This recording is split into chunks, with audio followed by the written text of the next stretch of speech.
The Works of Mercy is an upcoming psychological thriller/horror game developed by Polish-based developer Pentacle. The game was originally funded in March 2016 with a release date of the following August, which, as the developers would have soon come to realise, was too short of a development time, especially for the modest amount of funding they had asked for. The developers have now indicated a revised date of August 2017, and if the demo is anything to go by, it may well be worth the wait. Story-wise, the game looks to be a heavy narrative experience. You awake in your apartment, and before long a mysterious phone call clues you into the fact that someone has taken your wife and child hostage, and if you want to see them again, you're going to have to do some pretty unspeakable acts.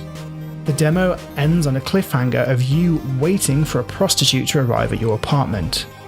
Your first victim. The developers claim influences such as the films of Roman Polanski and Stanley Kubrick, and that alone is enough to be intriguing. For anyone with a brief insight into Christian theology, the title alone stokes the fires of mystery, and may possibly hint towards the aims of the game's villain. Works of mercy in Catholicism represent physical acts such as feeding the hungry, but also spiritual acts such as instructing the ignorant. The dialogue between the protagonist and mystery caller is extremely unsettling. There is a certain similarity between this villain and the Jigsaw killer from the Saw films. You are being watched, there is no escape, and you must comply. His name wasn't real, but his words were sincere. This is how I want the first chapter to begin with. Do you like it? Your modesty is charming, but it's false.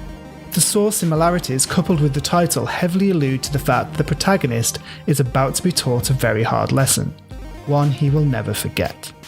The game is full of literary references from the books scattered around the apartment, including Lee's To Kill a Mockingbird and Garland's The Beach.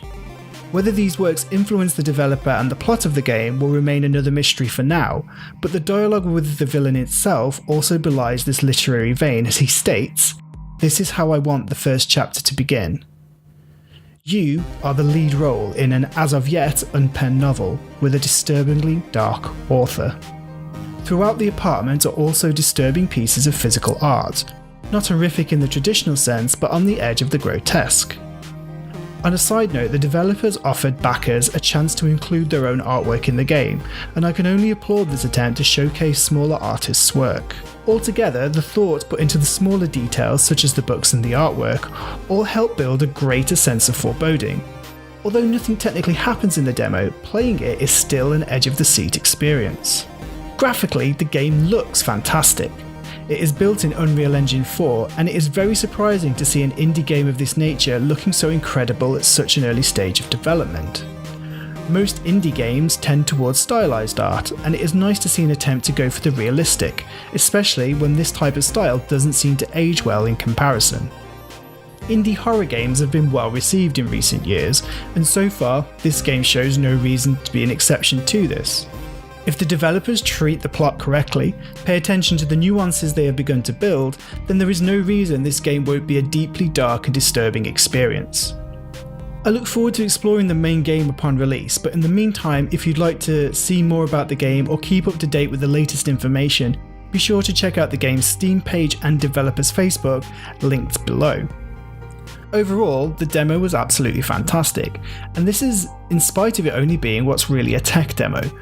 This isn't a full gameplay experience demo that you might expect, so the fact that it was able to capture so much essence of the game itself, build up enough of the atmosphere and tension, and enough mystery to keep me intrigued, is phenomenal, especially when everything is taken into consideration.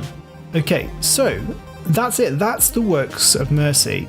A title I'm very much going to be looking forward to, definitely going to be on my Steam wishlist, and I hope to be able to get a full copy of the game upon its release to review it in full, and I definitely look forward to playing it. Okay, well, thanks for watching guys, I really do appreciate it, and I look forward to seeing you in the next video. Bye bye.